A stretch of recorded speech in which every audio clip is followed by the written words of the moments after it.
Hi, I'm Augusta Myers, and I'm here at Enterprise Builders to interview the newest candidate for House District 23. His name is David Doyle, and he is the president of Enterprise Builders, and I'm happy to be interviewing him today. So, David, tell us why you've taken on this endeavor. Why are you running for House District 23?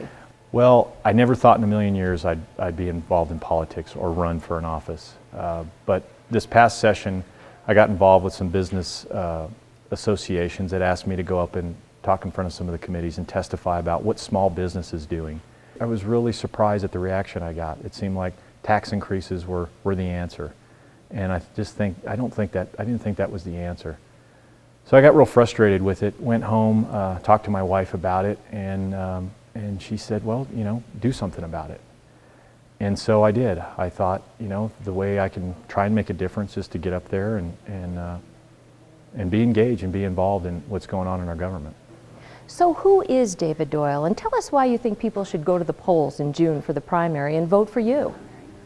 Well, I get asked that a lot, knocking doors and talking to the constituents of District 23. And I think that, having lived in New Mexico for 45 years, my family moved here when I was 2 years old. I've owned my own business here for 22 years, a construction company, Enterprise Builders. And, we've employed people. We've kept people employed, and I think I can bring a different perspective, a different set of eyes to what's going on up there. One, I know how to read a financial statement, I know how to balance a budget, I know how to, again, keep people employed and employ people, and create jobs. So David, you mentioned that you spent some time up at the last legislative session in Santa Fe. I'm sure government spending was high on your list of things that you paid attention to. Let's talk about that. I was really concerned about the fact that we're not controlling the way our government is spending. When revenue sources are down, then we need to adjust spending. We need to make changes. And I'm not seeing that up there. But what I did see was $230 million of additional taxes to offset this lack of correction in the spending. So I got really concerned about that, and I think we need to change that. We don't need new taxes. We have lots of revenue in this state. We need to adjust the way we spend, the way our government spends.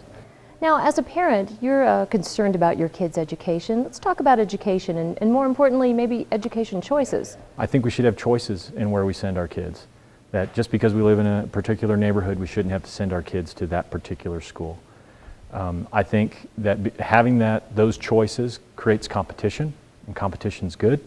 It raises the bar, and I think that's what we want. We want to raise the bar on education.